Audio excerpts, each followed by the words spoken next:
third of single people say they've gone on a date with somebody they met here. Is it the supermarket, a church, or the gym? So William's conversation with a stranger led to the hospital.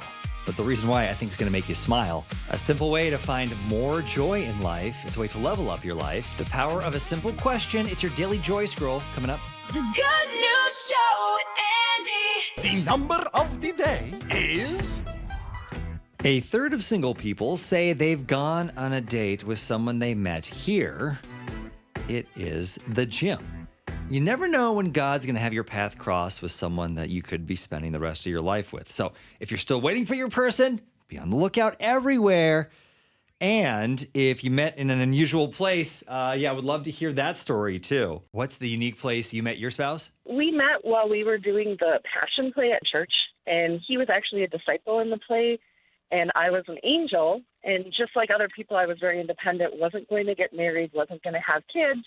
And many people in our church were pushing us together, so I prayed about it really hard and decided, okay, I'm going to sit down and talk to this guy and just see if he wants to go out for pizza. And we went out for pizza, and I went home that night and called my parents and told them I met the man I was going to marry. And so we were married 2 years later, and we now have two beautiful children. So he married his angel. And all in part because we had an entire church and cast and crew of over 450 people that were praying for us during that time and helping us come together. God has a way of adding some unexpected twists and turns when he's writing your love story. Where did your parents meet? They met at a church fiesta, and then they got married at that church. And it's their anniversary today, so I thought it was pretty cool that you're asking that kind of question. Oh, how long have they been married now? 31 years. That's a good run. That's a great run. So what have you learned from seeing your parents be so committed for so long? Probably their communication. They always talk about things before they make decisions. I hope this story makes you smile today. William had been struggling with type 2 diabetes for nearly 30 years, and his health was declining, and so it was always just kind of on his mind. Tim could notice that when he picked William up in his Uber. And as William really wasn't very talkative, Tim goes, hey, it seems like there's something on your mind. What's going on?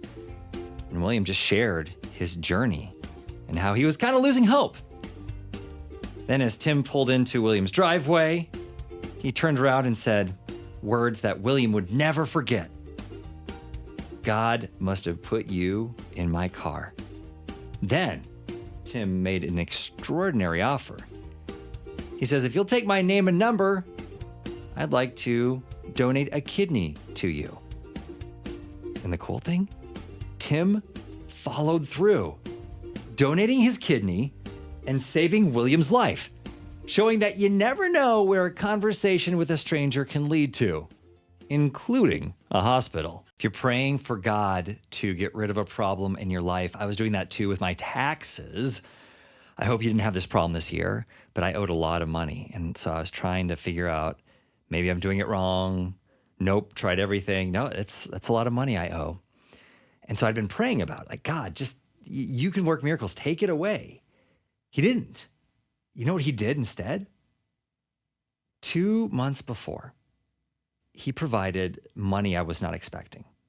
And it was enough where I thought, I'm not going to touch it. I don't know if this is legitimate. It was, but I had it in savings.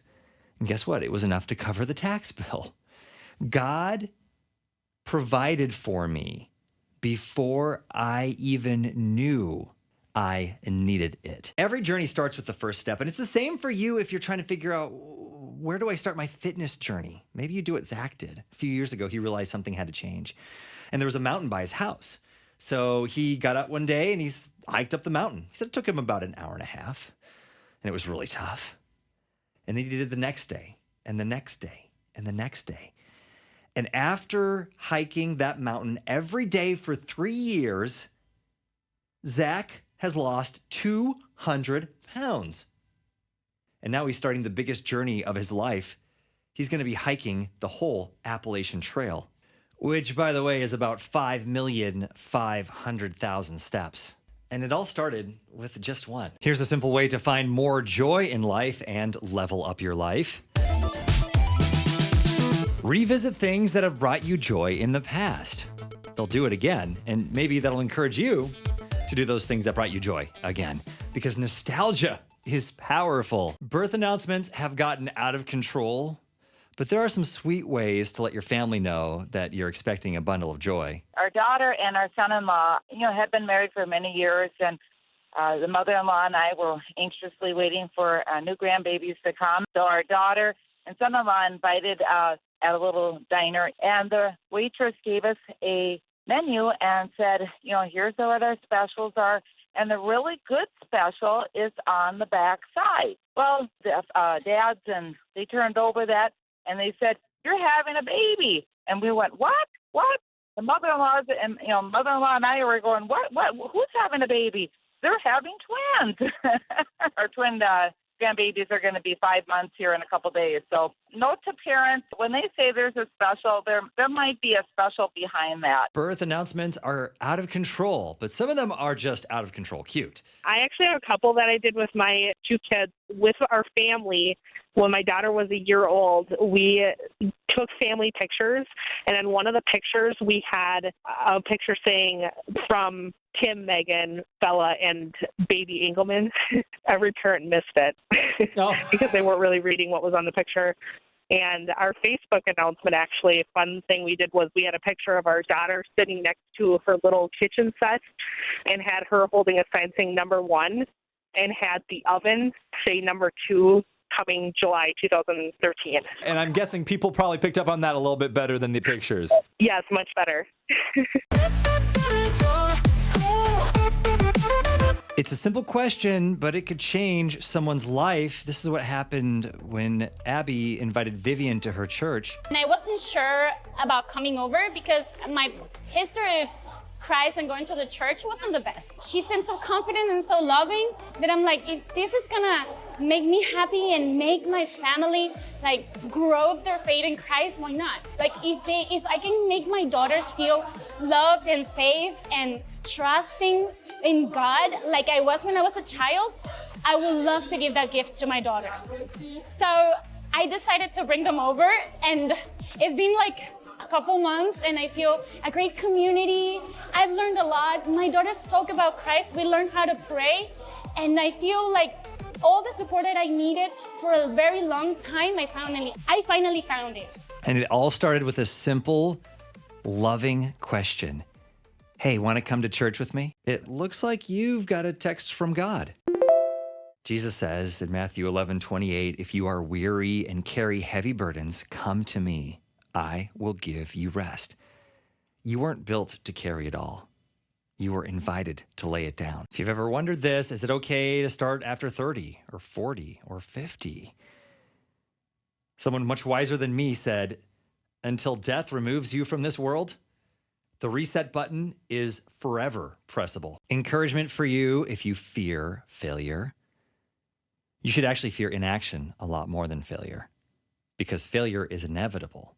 It's proof of effort. Inaction is worthless, wasted potential.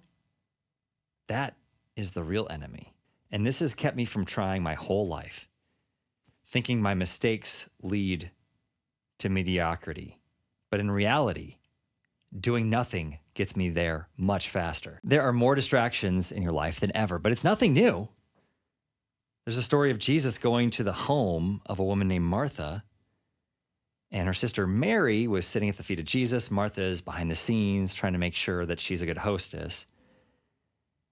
And Jesus says to Martha, you're worried and upset about many things, but few things are needed, or indeed only one. Mary has chosen what is better, and it will not be taken away from her. That's my prayer now. God, help me choose something better than the things that I use in my life just to distract me.